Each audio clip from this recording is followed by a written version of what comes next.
Hello, in this video I'm going to show you one of the changes that we have introduced on the latest release of TMS WEB Core for Visual Studio Code. This change is focused on the way you create projects and units and you interact with the extension, and it's a new UI, a new user interface you can use to do that. Okay, so once you install the extension and you click here, and now this item is called TMS Commands. And here you can get an overview of all the commands that we provide. Specifically, this is about create new items. These are for items for web forms and units, etc. There is a new item here to create new projects.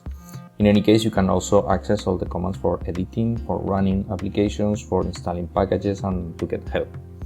So now when you want to create a new project, you click here, and then you are offered with a new user interface that allows you to select what type of item, what type of project you want to create.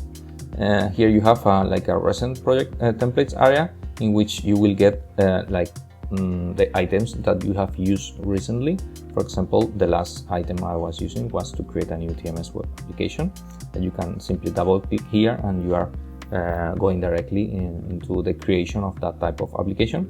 But also here you have all the list of items you have available to create web applications, console applications, Electron and Miletus applications, PWA and packages. Okay, Miletus application, this is new for this release also, and allows you to create desktop-like applications based on web technologies. Okay.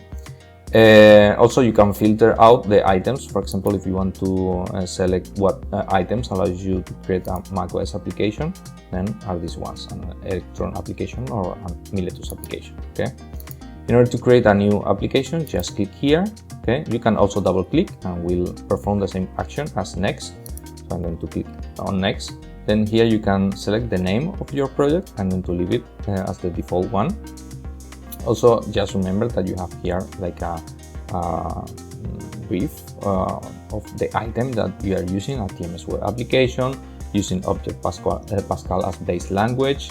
It's going to be a web application and it's going to be an application, not a package. Okay. Here, if you click on this button, you will be able to select a folder that is going to contain that application. And here, if you check it, this means that the folder will be initialized with Git, so it will be subject to source control using Git. Okay, then you just click create. Then here you have the progress, and then you will get the project created, the new form created, etc. Okay, and then you are offered with the visual interface in which you can start working on it. Okay, so remember, this is the new interface that allows you to create easily web applications, and this is nice because this is ready for all the changes that we are going to introduce, new items, new types of applications, and so on. And this is like a common interface that anyone can expand. Okay, so thanks for watching, and I hope you like it.